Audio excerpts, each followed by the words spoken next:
Ini saya teringat karena Maria menyinggung soal legitimasi karena kita sedang pemilu begitu ya, ada penyelenggara pemilu di sini. Saya kaitkan dengan misalnya KPU dan Bawaslu sebagai penyelenggara pemilu.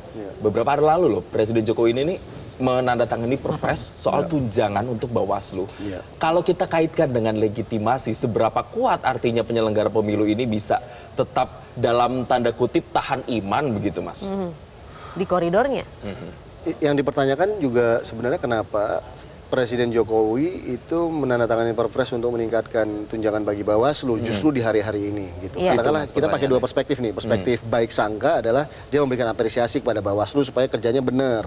Gitu kan, supaya Anda jangan tanda kutip ya, misalnya ada potensi bribe atau potensi apapun dalam kaitannya untuk mengurangi profesionalitas dan integritas mereka dalam bekerja.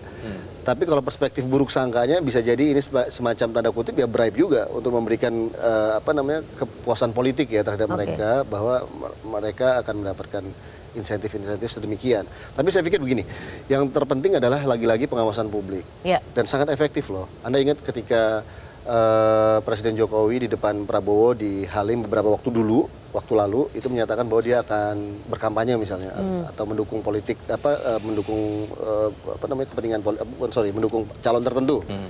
Tapi ketika dikritik dia kemudian menyatakan bahwa dia akan berkampanye dan seterusnya. Lalu ketika soal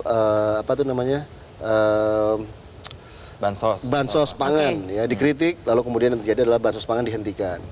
Lalu soal netralitas TNI Polri ASN dia menyatakan harus tidak boleh, harus netral gitu. Nah, artinya desakan publik itu matters, penting. Dan itu menurut saya menjadi termasuk bukan hanya perguruan tinggi, akademisi, mahasiswa tapi juga media. Jadi kita bisa mengawal ya. Jelajahi cara baru mendapatkan informasi. Download Metro TV Extend sekarang.